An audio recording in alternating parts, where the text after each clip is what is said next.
A refugee tragedy in the English Channel has led to harsh criticism of the British government's asylum policy. At least 6 migrants were killed trying to cross the English Channel from France to England on Saturday. Their boat capsized in rough seas, and 59 people could be saved. 2 more were searched for. The accident triggered violent reactions in Great Britain. Aid agency Care for Calais warned more people will die. Former Conservative Party leader Sir Jake Berry wrote in the Sunday Express, "We must stop these vile people smugglers," and spoke of a moral obligation to act. Labour The record of refugee and asylum policy is actually modest. Prime Minister Rishi Sunak has declared the whole thing as a key objective, stop the boats, but the chances of being able to fulfill his promises are slim. Last week saw the mark of more than 100,000 migrants who have crossed the English Channel illegally since 2018. In order to get the refugee crisis under control, the government is relying on deterrence. A new law denies illegal migrants the right to apply for asylum even. Instead, it obliges Home Secretary Suella Braverman to deport them, which the UN Refugee Agency says is tantamount to an asylum ban. On Tuesday, the first of 15 refugees were forcibly taken onto the cargo ship BB Stockholm in the port of Dorset. Portland in Dorset, that was it. The cargo ship is to remain in the port there for at least 18 months. Although designed for 222 people, it will house up to 506 asylum seekers in tiny quarters while their applications are being decided. At the moment it's cleared again because of suspected Legionella, but that's only a short stop of this, I guess. The ship has been classified as a fire risk by the Fire Brigade Union. An asylum seeker from Afghanistan, whose country was devastated by the 2001 US and British invasion and 20 years of fighting, described conditions on the cargo ship in an interview with the BBC. As I said, the first asylum seekers were brought on board in an atmosphere of political agitation reminiscent of a time I know very well. The television stations reported live from the port. Many right-wing media insulted the migrants, and the campaign was spearheaded by the ruling Conservative Party's deputy leader Lee Anderson, who told the anti-immigrant Daily Express, "If you don't like barges, F off back to France." And the Express reported, "This comment reflects growing frustration with left-wing aid organizations and lawyers trying to exploit the system to prevent any containment of the UK's migrant crisis. It was revealed today that the left-wing organization Care for Calais, the housing 500 migrants on the huge cargo ship BB Stockholm on the south coast." Well, yeah, the Daily Mail ran an article headlined, "We are afraid of water, so you can't put us on migrant ships. Left-wing lawyers obstruct transfer of 20 asylum seekers onto BB Stockholm." In it, the newspaper claimed that the transfer of 20 migrants to the cargo ship was cancelled because Care for Calais officials claimed the Home Office had failed to carry out health check of the ship. Well, we know now about the Legionella stuff. The charity's chief executive, Steve Smith, has since said some of the asylum seekers they had supported did not board the ship because of concerns about their mental health. Some of them are said to be traumatized from seeing their friends drown at sea.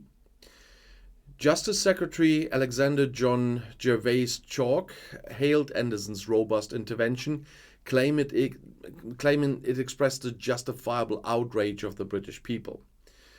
The Prime Minister's office said the Minister of Justice was speaking for the whole government by supporting Anderson. Speaking on LBC radio show Nick Ferrari at Breakfast, Chalk said of the recently established Professional Enablers Task Force, which is made up of public officials, law enforcement officers and regulators, it is designed to massively improve our ability to hold rogue attorneys to account.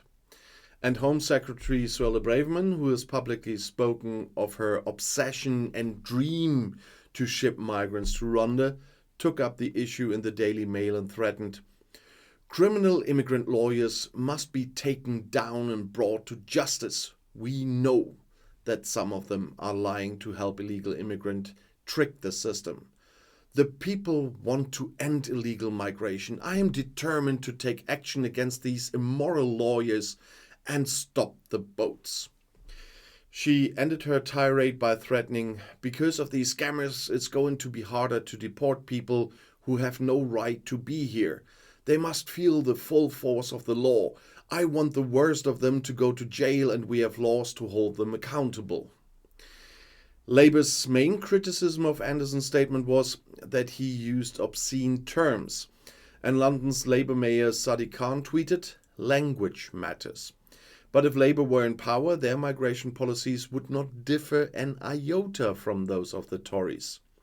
Labour has already said that if it were in government, it would keep the ships and the rest of the Tory-built anti-refugee infrastructure. The opposition policy was outlined by Shadow Justice Secretary Steve Reed, saying putting asylum seekers on cargo ships is too little and too late.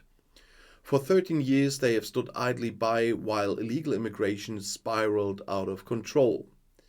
And now, as pathetic as ever, instead of taking action against those who abuse their immigration system, they are setting up a round table.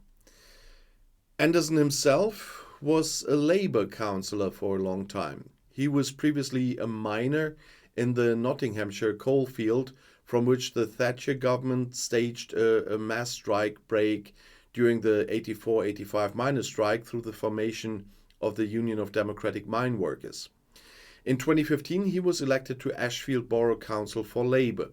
He left Labour and joined the Tories in 2018 over complaints that the party, led by Jeremy Corbyn, had been taken over by the hard left. He was quickly elected to the Tory leadership thereafter, nicknamed the Red Wall Rottweiler, and won the 2019 general election in a former Labour constituency that voted pro-Brexit in the 2016 referendum. Right-wing Labour politician Gloria De Piero had previously resigned there. Both Anderson and De Piero have moderated posts from right-wing GB News. His vicious attack on asylum seekers earned him the derogatory nickname Pound Shop Powell, a reference to the fascist Enoch Powell, who incited racism in the 1960s with his infamous Rivers of Blood speech. On Tuesday, Anderson was a guest on the GB News programme of former Brexit Party leader Nigel Farage, who for years has championed the very policies Anderson is now championing in the Tory party. The fact that the Tories have Labour's support in this sordid campaign only goes to show that the programmes and personnel of both parties are just interchangeable. It's no coincidence that they included the war on refugees in their program, but to mobilize the most backward elements of society against the most hopeless and vulnerable, spearheading the attack on the entire working class. If the Tories want to criminalize lawyers' defense of migrants, anti-racist protests will be criminalized soon as well. The law, the Illegal Migration Act, which allows refugees to be deported to a third country, went into effect on July 20th, the same day as the law forcing workers to continue working during industrial disputes in essential sectors.